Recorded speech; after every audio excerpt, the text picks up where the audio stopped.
Hello મિત્રો, good morning. Welcome to my YouTube channel. હું છું રાવલ સાગર. આપ સૌનું સ્વાગત કરું છું મારી યુટ્યુબ ચેનલમાં. તો આજના આપણા લેક્ચરમાં આપણે મેટ સીસી 203 એટલે કે ordinary differential equation and partial differential ઇક્વેશનનું જે આપણે પેપર છે એની અંદર આપણે યુનિટ નંબર 1માં આગળ વધવાના છીએ. પ્રીવિયસ લેક્ચરમાં આપણે જે ડિફરન્શિયલ ઇક્વેશન છે એની ડેફિનેશન જોઈ હતી, ત્યારબાદ ઓર્ડર ઓફ ડિફરન્શિયલ ઇક્વેશન અને ડિગ્રી ઓફ ડિફરન્શિયલ ઇક્વેશન જોયું હતું. હવે આની અંદર આપણે આજે ડિફરન્શિયલ ઇક્વેશન કઈ રીતના મેળવવાનું છે એ જોવાના છીએ, બરોબર? તો આના માટે આપણે એક જ કન્ડિશન યાદ રાખશું કે ડિફરન્શિયલ ઇક્વેશન એવી રીતના મળશે કે આપણને જે પણ ફંક્શન દીધું છે એની અંદર જેટલા પણ કોન્સ્ટન્ટ ટર્મ હશે એ બધાને આપણે દૂર કરી શકીએ ત્યાં સુધીનું આપણે ડિફરન્શિયલ ઇક્વેશન મેળવશું, બરોબર? જો આપણને એક જ કોન્સ્ટન્ટ દીધો હોય તો એવું કરશું કે એક કોન્સ્ટન્ટને આપણે દૂર કરી શકીએ અને કોન્સ્ટન્ટ વગરનું ઇક્વેશન લખશું, એ પણ વિકલનના ફોર્મમાં, બરોબર? હવે આપણે એક્ઝામ્પલ જોશું એટલે તમને વધારે ખ્યાલ આવશે. તો એક્ઝામ્પલ નંબર 1 છે. કે form differential equation for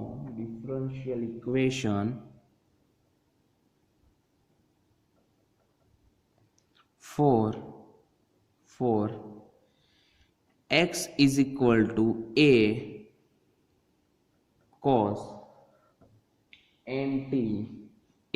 cos nt plus alpha, where a and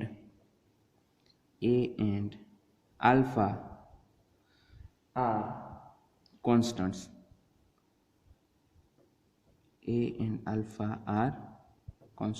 શું કીધું છે કે form a differential equation for x is equal to a cos nt plus alpha where a and alpha are constant. તો અહીંયા તમે જોઈ શકો છો, તમને એક જે ઇક્વેશન દીધું છે x is equal to a cos nt plus alpha, આ આપણું એક ફંક્શન થઈ ગયું, બરોબર? એની અંદર કોન્સ્ટન્ટ કોણ છે તો કે a અને આલ્ફા, મતલબ કે બે કોન્સ્ટન્ટ છે. તો આઈ થિંક આપણે આની અંદર બે ડિફરન્શિએશન સુધી એટલે કે બે વિકલન સુધી જવું પડશે તો જ આપણે બંને એ અને આલ્ફાને, ટૂંકમાં નવું જે ઇક્વેશન આપણને મળશે ડિફરન્શિયલ, એની અંદર એ અને આલ્ફા રહેવો ન જોઈએ, બરોબર? એને આપણે દૂર કરવાનો રહેશે, બરોબર છે? તો સોલ્યુશન લખીએ કે solution here x is equal to a cos nt plus alpha, બરોબર છે? where a and alpha are constants, બરોબર? નાવ ડિફરન્શિએટ, આને આપણે ઇક્વેશન નંબર 1 કહી દઈએ કે નાવ differentiate equation 1 with respect to, જો WRT એટલે કે with respect to t, તો અહીંયા શું થશે તો કે dx upon dt is equal to d by dt a cos nt plus alpha, બરોબર છે? તો therefore dx upon dt as it is આવશે d by d. હવે a કોન્સ્ટન્ટ છે તો એ ડિફરન્શિએશન ની બહાર આવી જશે, તો a d by dt cos નું ડિફરન્શિએશન શું થાય વિકલન, તો કે માઇનસ સાઇન શું છે તો કે nt plus alpha, minus sign nt plus alpha as it is. હવે ફરીથી આપણે nt plus alpha નું શું કહેવાય વિકલન કરવું પડે બાય ધ ચેન રૂલ એટલે કે સાંકળના નિયમ, બરોબર? તો કે d by dt of nt plus alpha. તો therefore dx upon dt is equal to minus a sin nt plus alpha. d by dt nt નું વિકલન t પ્રત્યે કેટલું થશે તો કે t નું 1 થઈ જશે, n કોન્સ્ટન્ટ છે એટલે કે n વધશે ને આલ્ફા નું તો 0 થઈ ગયો. તો therefore dx upon dt is equal to minus a n sin nt plus alpha, બરોબર છે? અહીંયા સુધી મળી ગયું. આને આપણે ઇક્વેશન નંબર 2 કહી દઈએ. હવે જો અહીંયા આપણે બંને કોન્સ્ટન્ટ a અને આલ્ફા બંનેને રિમૂવ કરવાના રહેશે ડિફરન્શિયલ ઇક્વેશનની અંદર.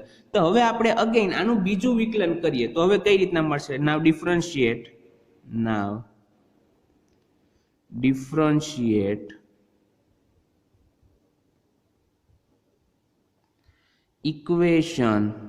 equation 2 with respect to t.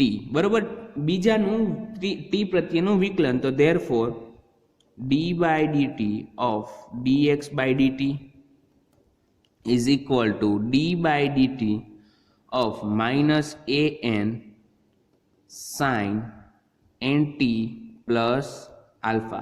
Okay, હવે d by dt of dx by dt એટલે આ થઈ જશે therefore d2x upon dt square. Okay, d2x upon dt square is equal to minus an constant છે, minus an constant sin nt plus alpha નું વિકલન થઈ જશે cos nt plus alpha into chain rule મુજબ d by dt of nt plus alpha. બરોબર છે, minus an cos nt plus alpha, કેમ કે sin નું વિકલન cos થઈ જશે અને ત્યારબાદ ચેન રૂલ નો યુઝ કર્યો. તો therefore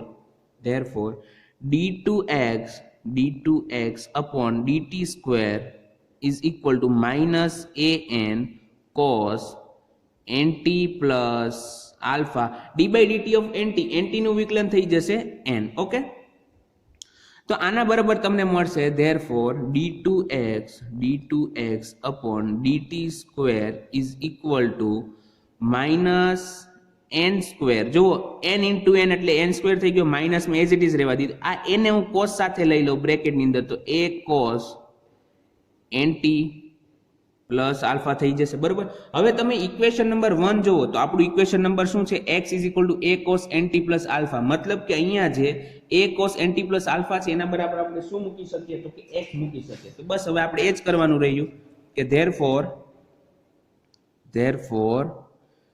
d2x upon dt square is equal to minus n square into x ને કાઉન્સ બ્રેકેટની અંદર કહી દો કે because of equation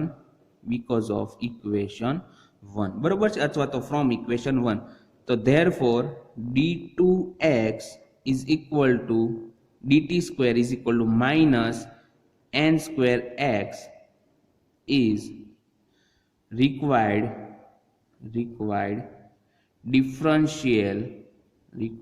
differential equation. Okay, required differential equation. તો તમને આની અંદર ખ્યાલ આવી ગયો. તમારે કશું જ નથી કરવાનું, તમારે જે કોન્સ્ટન્ટ ટર્મ છે એને રિમૂવ કરવાના રહેશે. શેના માટે? તો કે ડિફરન્શિયલ ઇક્વેશન માટે.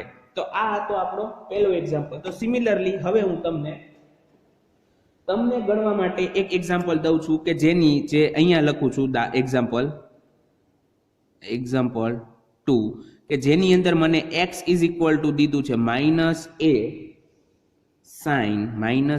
sin nt plus alpha, where a and alpha are constants. બરોબર છે. તો આ એક્ઝામ્પલ નંબર 2 છે. તમારે જાતે મહેનત કરવાની રહેશે. બરોબર, તમારે જાતે ગણતરી કરવાની રહેશે. હું તમને એક બીજો એક્ઝામ્પલ દેખાડી દઈશ. હવે એક્ઝામ્પલ નંબર 3.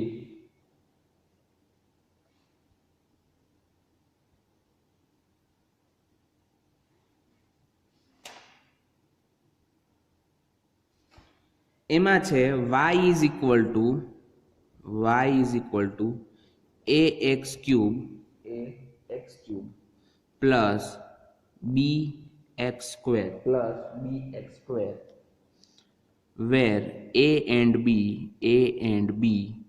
are constants. બરોબર છે. તો અહીંયા શું કીધું છે? y is equal to ax cube plus bx square where a and b are constant. તો આપણે હવે આના માટે ડિફરન્શિયલ ઇક્વેશન ફાઇન્ડ કરવાનું રહેશે. તો અહીંયા કોન્સ્ટન્ટ કેટલા છે? તો કે એક છે a અને બીજો છે b. મતલબ કે આનું આપણે સેકન્ડ ઓર્ડર સુધીનું ડિફરન્શિયલ ઇક્વેશન આપણને મળશે, બરોબર છે, અથવા તો એવું ઇક્વેશન મળશે કે જેનો ઓર્ડર કેટલો હશે?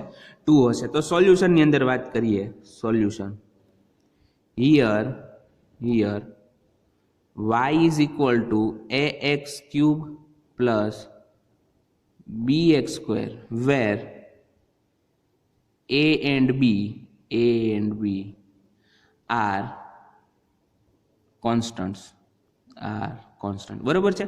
તો therefore હવે હું શું કરીશ કે આ બાજુ ax cube plus bx square છે, તો x square ને કોમન લઈશ અને સામે y ને એના વડે ડિવાઈડ કરી દઈશ. તો y is equal to x square, અથવા તો મેથેમેટિકલ લેંગ્વેજમાં આપણે કહીએ તો આપણે બંને સાઈડને x square વડે ડિવાઈડ કરવાના છીએ કે જ્યાં x નોટ ઇક્વલ ટુ 0 હોય, બરોબર છે.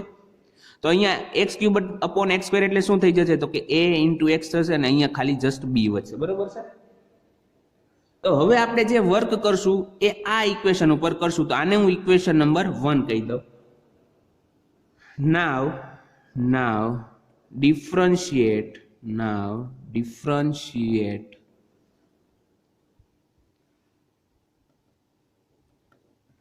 equation 1 with respect to x. x પ્રત્યે વિકલન કરવાનું છે.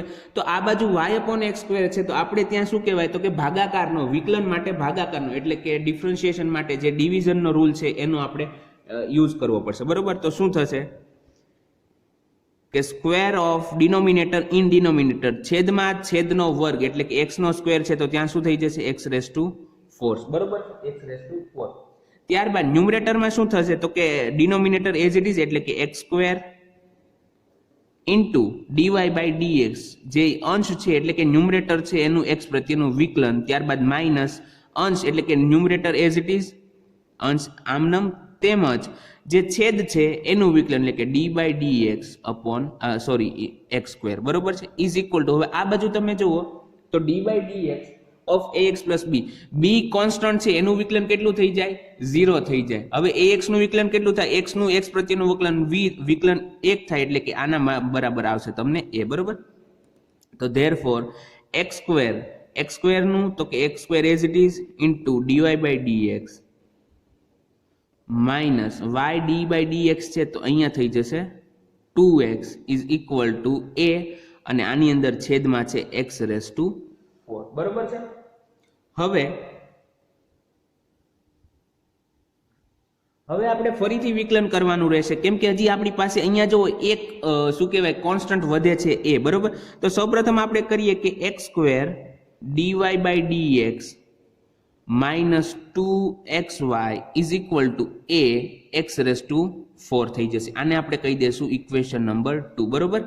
ઇક્વેશન નંબર 2 કહી દીધું. નાવ differentiate equation 2 with respect to x, we get હવે અહીંયા ફરીથી વિકલન કરવાનું રહેશે. તો અહીંયા જો x square into dy by dx છે તો આપણે ત્યાં મલ્ટીપ્લાય એટલે કે ગુણાકારનો નિયમ વાપરવો પડશે. તો સૌપ્રથમ લખીએ કે d by dx of x square dy by dx minus d by dx. અહીંયા પણ એવું જ થશે કે 2xy છે તો ત્યાં આપણે મલ્ટીપ્લાયનો રૂલ યુઝ કરવો પડશે, અને is equal to d by dx a x raise to 4, બરોબર. તો ધેરફોર હવે અહીંયા જુઓ તો કે મલ્ટીપ્લાયનો યુઝ કરો તો પેલું ટર્મ એઝ ઇટ ઇઝ રાખો તો x સ્ક્વેર ઇન્ટુ બીજા ટર્મનું x પ્રત્યેનું વિકલન એટલે કે d by dx dy by dx plus હવે dy by dx as it is રહેશે, dy by dx as it is, અને પેલા ટર્મનું x પ્રત્યેનું વિકલન એટલે કે d by dx of x સ્ક્વેર. ત્યારબાદ માઇનસ અહીંયા શું થશે તો કે 2 એઝ ઇટ ઇઝ અને બ્રેકેટની અંદર x into dy by dx plus y into d by dx of x is equal to શું થશે તો કે x રેઝ ટુ 4 નું વિકલન કેટલું થાય? 4x ક્યુબ, એટલે કે અહીંયા મળશે 4ax ક્યુબ, બરોબર છે, 4ax ક્યુબ. જો તમને અહીંયા ગુણાકારનો નિયમ ભાગાકારનો નિયમ કઈ રીતના વાપરવાનો છે એ ખ્યાલ આવી જવો જોઈએ, બરોબર છે. અને જે તમે 11-12 ની ટેક્સ્ટ બુક તો કરીને આવ્યા છો, તો એની અંદર તમને 11મા ધોરણની અંદર એટલે કે 11th સ્ટાન્ડર્ડની અંદર વિકલન માટે ગુણાકારનો નિયમ કઈ રીતના છે, વિકલન માટે ભાગાકારનો નિયમ કઈ રીતના છે એ જોઈ લેજો, એટલે તમારે ફરીથી રિવાઇઝ થઈ જાય અને કઈ રીતના આપણે યુઝ કર્યો છે એ ખ્યાલ આવી જાય. બરોબર. તેમ છતાં અહીંયા મેં ટ્રાય કરી છે કે તમને હું એક્સપ્લેન કરી શકું સારી રીતે. તો હવે અહીંયા જુઓ તો શું થયું, તો કે therefore x square as it is, આ x square as it is, dy by dx નું ફરીથી x પ્રત્યેનું વિકલન થઈ જશે d2y upon dx2 plus dy by d by dx x square નું x પ્રત્યેનું વિકલન 2x થાય એટલે કે 2x dy by dx. ત્યારબાદ હવે અહીંયા -2 હું અંદર મલ્ટીપ્લાય કરું તો -2 x as it is એટલે -2x dy by dx, ત્યારબાદ -2y x નું x પ્રત્યેનું વિકલન 1 થાય એટલે કે ખાલી -2y વધશે અને is equal two 4a x cube. તો અહીંયા 2x dy by dx -2x dy by dx બંને કેન્સલ. જો આ તમારે દર્શાવવાની જરૂર ના હોય, બરોબર છે.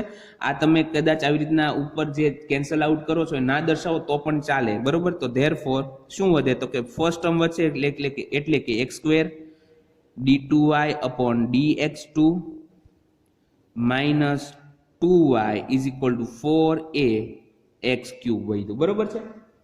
4a x ક્યુબ વધે છે. હવે આપણે શું કરશું, હવે આપણે વાત એવી થઈ હતી કે આપણે કોન્સ્ટન્ટ ટર્મને રાખવાના નથી, પણ અહીંયા તો કોન્સ્ટન્ટ ટર્મ એક આવે છે. કોણ આવે છે, તો કે a આવે છે. તો હવે આપણે એવું કરીએ કે જે ઇક્વેશન નંબર 2 હતું એના પહેલાનું, એટલે કે જો અહીંયા ઇક્વેશન નંબર 2 છે એની પહેલા આ જે ઇક્વેશન છે એમાં આપણને a ની કિંમત મળે છે. તો આપણે શું કરીએ, એ જે a ની કિંમત છે એ ઇક્વેશન આ જે નવું મળ્યું એની અંદર સબસ્ટિટ્યુટ કરી દઈએ.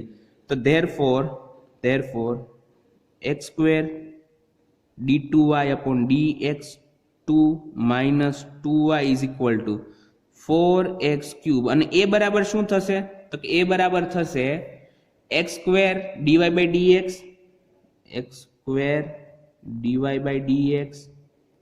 minus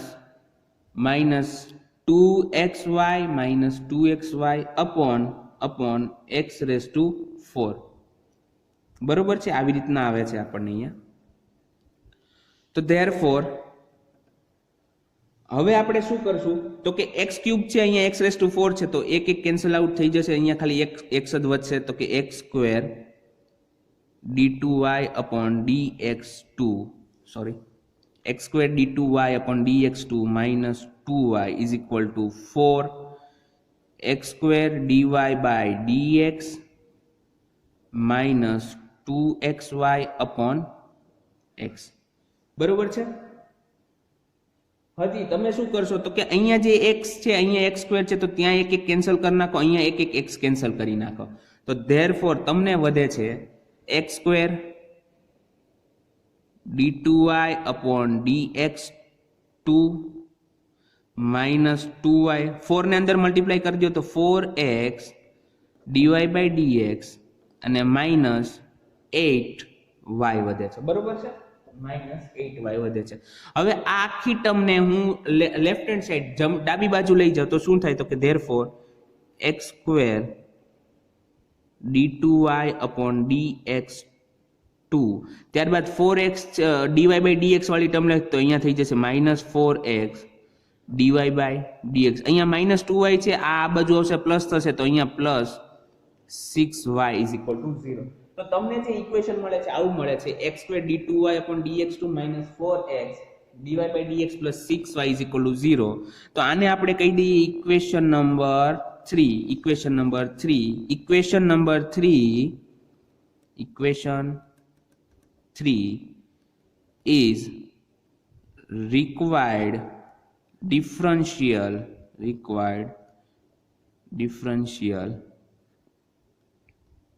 equation. તો એ જે તમારે જે મેળવવાનું હતું ડિફરન્શિયલ ઇક્વેશન એ મળી ગયું છે, બરોબર. તો આઈ હોપ કે તમને જે આ બીજો એક્ઝામ્પલ છે સમજાઈ ગયો છે. હા, આ થોડોક જે પહેલા કરતા લાંબો છે, પણ તમારે ધ્યાન ફક્ત એટલું જ રાખવાનું છે, ગુણાકારનું વિકલન કઈ રીતના આપણે કરીએ છીએ, ભાગાકારમાં છે કોઈ ફંક્શન તો એનું વિકલન કઈ રીતના કરીએ છીએ, એટલે તમારા માટે આ વસ્તુ સરળ થઈ જશે, બરોબર. તો આઈ હોપ કે તમને આ એક્ઝામ્પલ સમજાણા હશે. તેમજ તમે હવે જાતે પ્રયત્ન કરજો, બરોબર છે? તો હવે આપણે મળશું નેક્સ્ટ લેક્ચરમાં. ત્યાં સુધી ગુડ બાય, ઘરે રહો, સુરક્ષિત રહો.